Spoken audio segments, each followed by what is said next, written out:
नमस्कार मंडळी, मी कांचन उमेश किचन मराठीमध्ये तुमचं स्वागत आहे. आज आपण करणार आहोत सुकडची चटणी, जी तुम्ही तांदळाच्या भाकरीबरोबर, बाजरीच्या भाकरीबरोबर किंवा वरण भाताबरोबर पण खाऊ शकतात.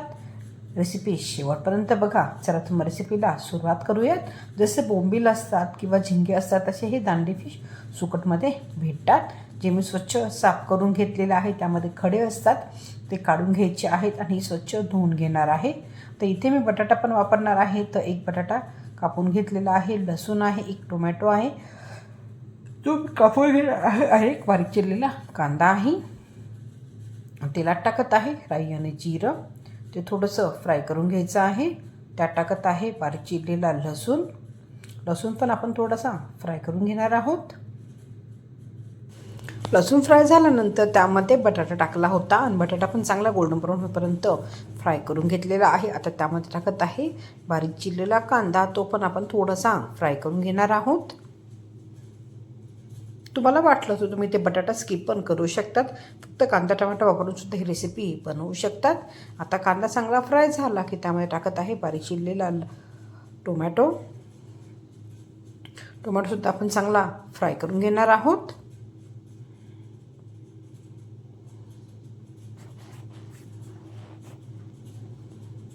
टोमॅटो हे चांगला फ्राय झाला की त्यात सुके मसाले टाकायचे आहेत. तुमच्या घरात जे पण सुके मसाले अवेलेबल असतील तुम्ही इथे वापरू शकतात. मी इथे लाल मिरची पावडर, हळदी, धना जिरा पावडर आणि थोडासा गरम मसाला वापरलेला आहे. मसाले पण थोडेसे फ्राय करून घ्यायचे आहे. आता त्यात टाकत आहे सुकट, जी मी धुवून घेतलेली आहे आणि थोडीशी व्यवस्थित आपण ही फ्राय करून घेणार आहोत.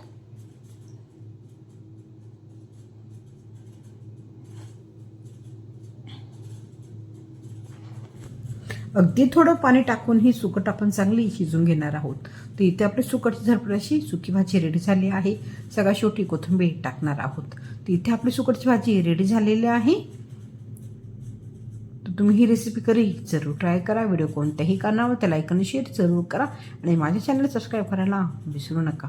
नॉनव्हेज किचन मराठी घेतल्याबद्दल धन्यवाद.